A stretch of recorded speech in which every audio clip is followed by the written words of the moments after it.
आज हम लोग देखेंगे बायोलॉजी में चिकित्सा संबंधी आविष्कार एवं आविष्कारक को देखेंगे। जैसे है, पहला है कालाजार बुखार की चिकित्सा। इसका आविष्कार किसने किया?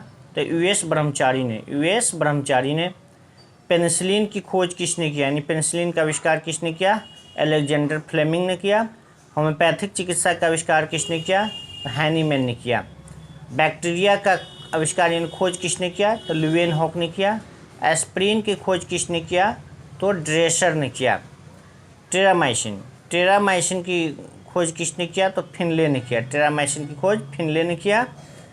जेनेटिक कोड का आविष्कार किसने किया? तो हरगोविंद खुराना ने किया। विटामिन ए का खोज किसने किया? मैकुलन ने किया। विटामिन बी का खोज किसने किया? तो मैकुलन ने किया। विटामिन सी का खोज किसने किया? तो यूजोक्ट होलकट ने किया। विटामिन डी का खोज किसने किया? तो एफसी हॉपकिंस ने किया।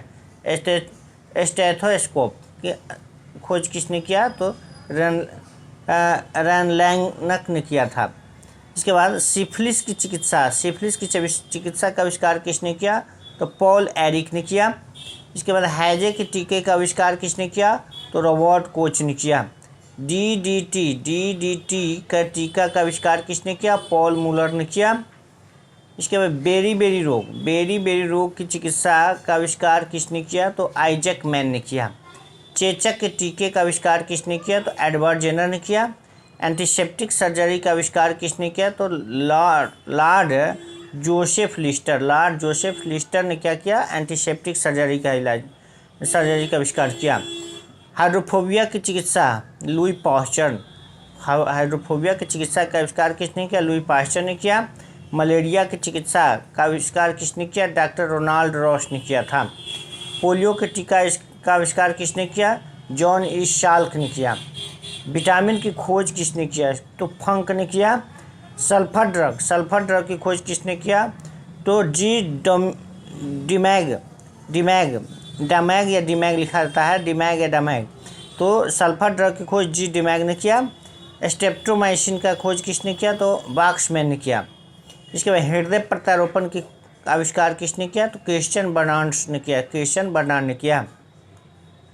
इसके बाद है ओपन हार्ट सर्जरी का आविष्कार किसने किया? तो बाल्टल लिलेहल ने किया था। एंटीजन का आविष्कार किसने किया? तो लैंड स्टीनर ने किया। गर्भ निरोधक गोलियां हैं, उसका आविष्कार किसने किया? पिनकस ने किया। आरएनए की खोज किसने किया? तो वाटसन एवं क्रिक, आर्थर वर्क तक किया था। इसके बाद डीएनए की खोज किसने किया? वाटसन तथा क्रिक ने किया। इंसुलिन का आविष्कार किसने किया? वेंटिंग ने किया था। क्लोरोफॉर्म का आविष्कार किसने किया? तो हैरिसन तथा सिम्पसन ने किया। टीबी बैक्टीरिया की खोज किसने किया? तो रॉबर्ट कोच ने किया। बीसीजी की टीके का आविष्कार किसने किया? तो यूडिन कॉलमेट ने किया। इसके बाद प्रथम परखनली शिशु का आविष्कार किसने किया? मतलब से संबंधित खोज किसने किया? तो एडवर्ड्स एवं स्टेप्टो ने किया था। बुद्धि परीक्षण की खोज किसने किया? तो बीनेट ने किया। इसके बाद जीव विज्ञान की प्रमुख शाखाएं जैसे आनुवांशिकी इंजीनियरिंग के आधार पर मनुष्य जाति के सुधार का अध्ययन कहलाता है। क्या कहलाता है? यूजेनिक्स कहलाता है। आनुवांशिक इंजीनियरिंग के आधार पर मनुष्य जाति के सुधार का अध्ययन कहलाता है यूजेनिक्स। इसका बायोप्सी क्या है? तो बायोप्सी क्या है? कोशिकाओं और ऊतकों के प्रयोग से एक चिकित्सीय निदान किया जाता है। कोशिका और ऊतकों के प्रयोग से एक चिकित्सीय निदान किया जाता है, वही है बायोप्सी है। इसके बाद है ऑटोप्सी क्या है? तो ऑटोप्सी सब परीक्षण यानी पोस्टमार्टम जो होता है उसको ऑटोप्सी कहा जाता है, पोस्टमार्टम। पोमोलॉजी क्या है? तो फलों का अध्ययन को पोमोलॉजी कहा जाता है। ऑफ्योलॉजी क्या है? ऑफ्योलॉजी सर्पों का अध्ययन, सांप का अध्ययन को ऑफ्योलॉजी कहा जाता है। सॉसियोलॉजी क्या है? तो छिपकलियों का अध्ययन का हम सॉरोलॉजी भी कहते हैं। इसके बाद है माइक्रोकोरम के अंतर्गत किसका अध्ययन किया जाता है? तो परिस्थितिकी का अध्ययन किया जाता है। जेरोंटोलॉजी में किसका अध्ययन किया जाता है? तो वृद्धावस्था एवं उसकी समस्याओं का अध्ययन किया जाता है जेरोंटोलॉजी में। इथोलॉजी में किसका अध्ययन किया जाता है? तो जानवरों के व्यवहार का अध्ययन एवं उसके सामान्य वातावरण का अध्ययन किया जाता है। पीडियाट्रिक्स का संबंध किससे है? तो बच्चों के रोग से पीडियाट्रिक्स संबंधित है। कहते फार्माकोनेगे यह है फार्माकोग्नोसी में किसका अध्ययन किया जाता है? तो ऑस्टियो का अध्ययन किया जाता है। एक्सोबायोलॉजी में किसका अध्ययन किया जाता है? तो अंतःग्रहों के जीवों का अध्ययन किया जाता है। इसके बाद है पेडोजेनेसिस के अंतर्गत किसका अध्ययन किया जाता है? तो मृदा निर्माण का अध्ययन किया जाता है। मृदा निर्माण, यहाँ मृदा हो जाएगा, मृदा निर्माण का अध्ययन किया जाता है किसमें? पेडोजेनेसिस में। इसके बाद है उंगलियों की छाप से व्यक्तियों को पहचानने को विज्ञान क्या कहलाता है? तो डेक्टिलोग्राफी कहता है। इसके बाद है एग्रोएस्ट्रोलॉजी में किसका अध्ययन किया जाता है? एग्रोएस्ट्रोलॉजी में घासों का अध्ययन किया जाता है। एनाटोमी क्या है? तो शरीर के आंतरिक संरचना का अध्ययन। इसमें एनाटोमी में शरीर के आंतरिक संरचना का अध्ययन किया जाता है। एंथ्रोपोलॉजी मानव के विकास, रीति रिवाज एवं इतिहास का अध्ययन किया जाता है। साथ ही परंपराओं से संबंधित विषयों का अध्ययन किया जाता है। इसके बाद है एंटोमोलॉजी में कीटों का अध्ययन किया जाता है। ऑर्नियोलॉजी में पक्षियों का, यह ऑर्निथोलॉजी होगा, अर्नियो नहीं होगा, यह गलत है, ऑर्निथो हो जाएगा। ऑर्निथोलॉजी में पक्षियों का अध्ययन किया जाता है। ऑस्टियोलॉजी में हड्डियों का अध्ययन किया जाता है। इसके बाद है मिर्मिकोलॉजी में चींटियों का अध्ययन किया जाता है। न्यूरोलॉजी में तंत्रिका तंत्र का अध्ययन किया जाता है। डेमोग्राफी में जनसंख्या का अध्ययन किया जाता है। इसके बाद है फाइकोलॉजी में शैवाल का अध्ययन किया जाता है। टॉक्सिनोमी में विष का अध्ययन, पॉइजन का अध्ययन किया जाता है। हाइड्रोपोनिक्स में जल संवर्धन का अध्ययन किया जाता है।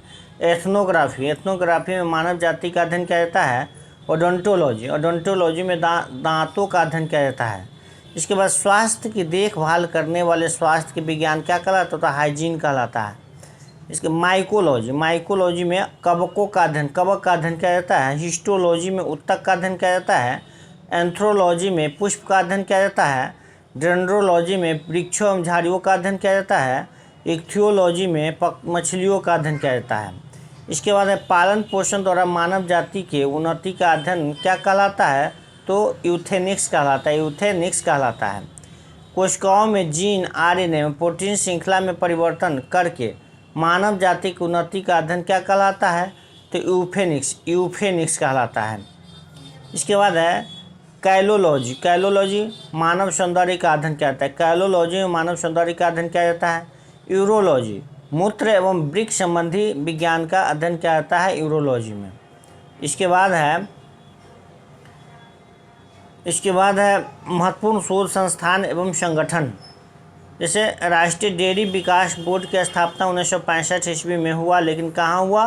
तो आनंद, जो गुजरात में आनंद पड़ता है वहाँ पर हुआ। राष्ट्रीय दुग्ध शोध संस्थान करनाल, हरियाणा के करनाल में है। केंद्रीय भेड़ और ऊन अनुसंधान संस्थान कहाँ है? देहरादून, उत्तराखंड के देहरादून में है।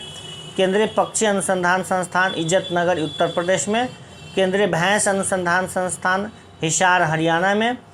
केंद्रीय बकरी अनुसंधान संस्थान फरह यानी मखदूम उत्तर प्रदेश में। राष्ट्रीय ऊंट अनुसंधान केंद्र कहाँ है? तो बीकानेर, जो राजस्थान में पड़ता है। भारतीय पशु चिकित्सा अनुसंधान संस्थान कहाँ है? तो बरेली, उत्तर प्रदेश में है।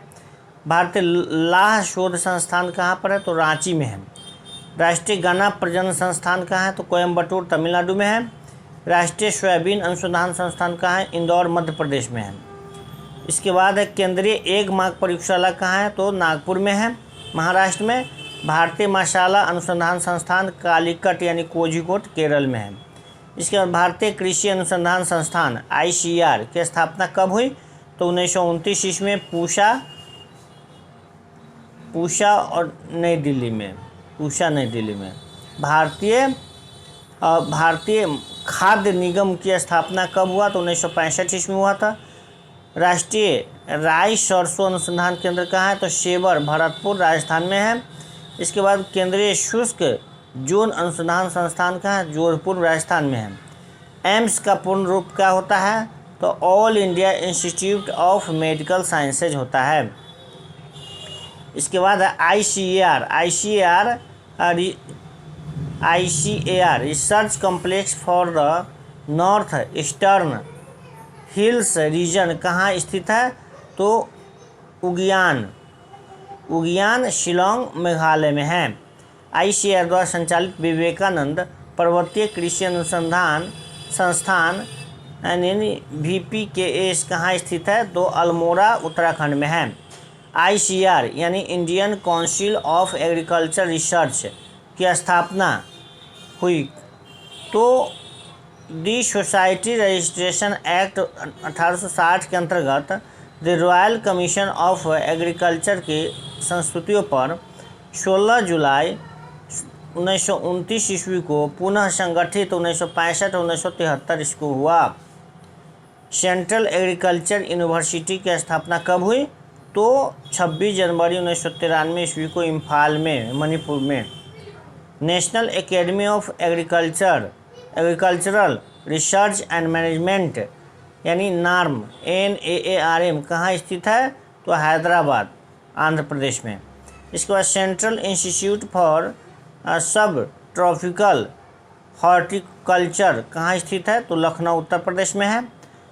पर्यावरण के अनुकूल उपभोक्ता वस्तुओं की पृथक पहचान के लिए प्रयुक्त इको मार्क कौन सी संस्था प्रदर्शित करती है? तो ये हो जाएगा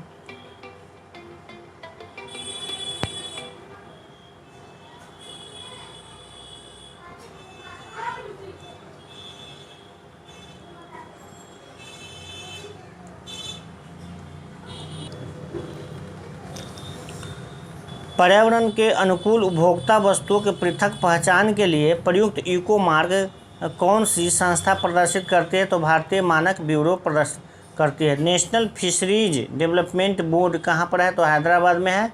देश का प्रथम राज्य कृषि विश्वविद्यालय जुलाई 1960 ईस्वी में कौन सा खोला गया था? तो वह पंतनगर उत्तराखंड में खोला गया। इसके बाद है पांडिचेरी में किस वर्ष देश का प्रथम कृषि विज्ञान केंद्र की स्थापना हुई थी? तो 1974 में। भारतीय वनस्पति सर्वेक्षण विभाग की स्थापना कब हुई?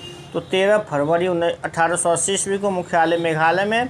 Central sheep and bull research institute कहाँ है? तो अंबिका नगर राजस्थान में। इसके बाद है भारतीय दाल अनुसंधान संस्थान कानपुर उत्तर प्रदेश में। National research centre for yak क्या है? डिरोंग अरुणाचल प्रदेश में। International food policy research institute कहाँ स्थित है? तो वाशिंगटन USA में है। केंद्रीय भेड़ प्रजनन फार्म कहाँ पर है? तो हिसार में है। केंद्रीय चावल अनुसंधान संस्थान कहाँ पर है? कटक में उड़ीसा में है। केंद्रीय आलू अनुसंधान संस्थान कहाँ है? तो शिमला में है। इसके बाद केंद्रीय तंबाकू अनुसंधान संस्थान कहाँ है? तो राजमुंदरी आंध्र प्रदेश में है। केंद्रीय वन अनुसंधान संस्थान कहाँ पर है? तो देहरादून में है। इसके बाद है केंद्रीय औषधि अनुसंधान संस्थान कहाँ पर है? तो लखनऊ में है। इसके बाद है जीवाणु प्रौद्योगिकी संस्थान कहाँ पर है? तो चंडीगढ़ में है। कोशिकीय तथा आणविक जीव विज्ञान केंद्र कहाँ पर है? हैदराबाद में है। केंद्रीय पर्यावरण इंजीनियरिंग अनुसंधान संस्थान कहाँ पर है? तो नागपुर में है। इसके बाद है केंद्रीय खाद्य प्रौद्योगिकी अनुसंधान संस्थान मैसूर में है। केंद्रीय वनस्पति अनुसंधान संस्थान कहाँ पर है? लखनऊ में है। प्लाज्मा अनुसंधान संस्थान कहाँ पर है? गांधीनगर गुजरात में है। इसके बाद है जीव विज्ञान से जुड़े अन्य महत्वपूर्ण तथ्य है से दूध से संबंधित पदार्थों के निर्यात में विश्व का अग्रणी उत्पादक देश कौन है? तो न्यूजीलैंड है। गेहूं का सेहू रोग किसके द्वारा होता है? तो निमेटोड के द्वारा होता है। पीला रंग का झंडा पानी के जहाज पर किस रोग का फैलता दर्शाता है? तो संक्रामक रोग का फैलता दर्शाता है। खाद्य संसाधन एवं संचय द्वारा कौन सा पोषक तत्व अधिकांश प्रभावित होता है? तो कार्बोहाइड्रेट अधिकांश प्रभावित होता है। कोबरा अन्य सांप को काटने पर जहर का असर किस पर पड़ता है? तो रुधिर विसरण पर पड़ता है।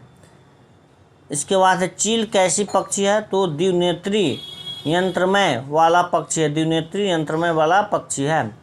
स्टार्च, सुक्रोज एवं फ्रक्टोज किससे प्राप्त होता है? तो पौधे से प्राप्त होता है। लैक्टोज किससे प्राप्त होता है? तो दूध से प्राप्त होता है, जो जानवर से प्राप्त होता है। ग्लाइकोजन किससे प्राप्त होता है? तो यकृत से प्राप्त होता है, यानी लीवर से प्राप्त होता है। घोंसला बनाने वाला एकमात्र सांप कौन है? तो किंग कोबरा है। भोजन में शर्करा की जांच कैसे की जाती है? तो उसमें बेनेडिक्स घोल डालकर। इसके बाद मटर में मांस रोग का मुख्य कारण क्या है? तो एमएन की कमी। इसके बाद गाय की उच्च दूध उत्पादन प्रजाति कौन है? तो हॉल्टाइन है। इसके बाद है सैक्रीन का निर्माण किससे होता है? तो सैक्रीन का निर्माण होता है टोलुइन से।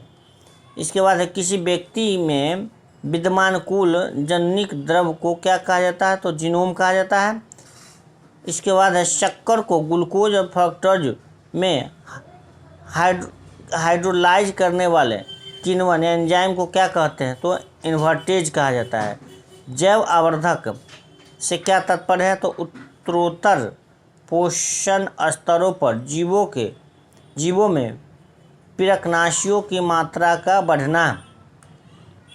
इसके बाद है मधुमक्खी की भाषा का अनुवाद करने वाला वह कौन वैज्ञानिक था जिसे नोबेल पुरस्कार से सम्मानित किया गया था? तो कार्ल वॉन फ्रिश्च। इसके बाद है पौधों में ऊर्जा स्थानांतरण के लिए किस पोषक तत्व की उपस्थिति अनिवार्य होती है? तो फास्फोरस की। डायस्टेज एंजाइम का पाचन करता है स्टार्च का, मतलब डायस्टेज एंजाइम है किसका पाचन करता है? तो स्टार्च का, यानी कार्बोहाइड्रेट का। रॉबर्ट कोच ने 1905 ईस्वी नोबेल पुरस्कार किस कार्य के लिए मिला था? रॉबर्ट कोच को तो सर्वप्रथम जीवाणुओं को कृत्रिम संवर्धन तथा एंथ्रैक्स व टीबी के जीवाणुओं को अलग करने के लिए दिया गया था। मक्के का बौना रोग किसके द्वारा होता है? तो स्पाइरोप्लाज्मा के द्वारा होता है। बहुत अधिक ऊंचाई पर मनुष्य की आरबीसी में क्या परिवर्तन होता है? तो आरबीसी संख्या बढ़ जाती है ज़्यादा ऊंचाई पर जाने पर। गर्म खून वाले जानवर उच्च शारीरिक तापमान बनाए रखते हैं, क्यों? क्योंकि ताकि वे तेज़ी से चल सके। मादा एनोफ्लेज मच्छर के आमाशय में प्लाज्मोडियम के अंडक की खोज किस वैज्ञानिक ने की थी? तो रोनाल्ड रोस ने की थी। 1827 ईस्वी में सर्वप्रथम किसने मलेरिया शब्द का प्रयोग किया था? तो मैकुलाच ने। इसके बाद 1880 में किसने मलेरिया से पीड़ित व्यक्ति के रुधिर में मलेरिया परजीवी प्लाज्मोडियम की खोज की? तो लेब्रन ने। इसके बाद है किसने मलेरिया परजीवी द्वारा मलेरिया होने और मच्छर यानी मादा एनोफ्लीज मच्छर के वाहक होने की पुष्टि किया? तो रोनाल्ड रोस ने 1887 ईस्वी में। एंथ्रैक्स विश्व का सर्वाधिक शक्तिशाली जैव आयुध है। यह एक एकल जीवाणु द्वारा फैलता है जिसका नाम है बैसिलिस एंथ्रेसिस। देश में सर्वप्रथम बायोस्फीयर रिजर्व वर्ष 1986 में 5520 किलोमीटर स्क्वायर भौगोलिक क्षेत्र पर स्थापित किया गया। कहाँ पर? नीलगिरी में। मस्तिष्क किस रसायन के माध्यम से मूड, भूख और नींद को नियंत्रित करता है? तो यह सेरोटोनिन रसायन से। इसके बाद संयुक्त राष्ट्र प्राकृतिक आपदा निवारण हेतु अंतर्राष्ट्रीय दिवस मनाया जाता है 11 अक्टूबर को। मधुमक्खियाँ आपस में एक दूसरे के नृत्य की भाषा द्वारा संवाद बताती है। यह सर्वप्रथम किसने बताया? तो कार्ल वॉन फ्रिज ने। DOTS का पूर्ण रूप क्या होता है? तो डायरेक्टली ऑब्जर्व्ड ट्रीटमेंट कोर्स। इसके बाद है एम्नियोसिंथेसिस तकनीक किस प्रयोजन से संबंधित है? तो भ्रूण के लिंग परीक्षण से संबंधित है। एड्स रोग की जांच के लिए स्वदेशी किट का विकास किसने किया? तो डॉक्टर सतीश चंद्र ने किया था। मांस या मछली जिस पर नमक छिड़क दिया जाता है वे लंबे समय तक मोल्ड एवं बैक्टीरिया से मुक्त हो जाते हैं। क्यों? लवण मांस में नमी शोषित कर ले, मांस का जो नमी होता है वह शोषित कर लेता है। इसके बाद है एटीला क्या है? एटीला मानव निर्मित कृत्रिम सूक्ष्म कीट है। एटीला क्या है? तो मानव निर्मित कृत्रिम सूक्ष्म कीट है। इसके बाद है मावना क्या है? मावना है बाजरा की किस्म है। किस प्रक्रिया के द्वारा पानी पौधों के जड़ों से उसके अन्य भागों तक पहुंचता है? तो द्रव संक्रमण दबाव से। जाइलम उत्तक का अन्य नाम क्या है? तो दारू उत्तक कहा जाता है। जाइलम उत्तक को दारू उत्तक कहा जाता है। सबसे बड़ा एवं भारी स्तनी कौन है? तो नीली व्हेल है। इसके बाद है सबसे बड़ा स्तनी कौन है? तो अफ्रीकन हाथी है। सबसे बड़ा जीवित सरीसृप कौन है? तो टर्टिल यानी समुद्री कछुआ है। सबसे बड़ा जीवित पक्षी कौन है? तो शुतुरमुर्ग है। सबसे छोटा पक्षी कौन है? तो हमिंग बर्ड है। सबसे छोटा स्तनी कौन है? तो छछूंदर है। सबसे बड़ी समुद्री पक्षी कौन है? तो एल्बाट्रॉस है। गंजापन के लिए कौन सा कवक उत्तरदायी है? तो टीनिया कैपिटिस कवक। इसके बाद किस विटामिन में कोबाल्ट पाया जाता है? तो विटामिन B12 में। अनॉक्सी श्वसन के अंत में कौन सा अम्ल बनता है? तो पायरुविक अम्ल बनता है। कॉर्टेक्स के विकृत हो जाने पर पचयी प्रकरणों में गड़बड़ी उत्पन्न हो जाती है। इस रोग को क्या कहा जाता है? तो एडिशन रोग कहा जाता है। फिर इससे आगे अगले वीडियो में देखेंगे। तब तक के लिए धन्यवाद।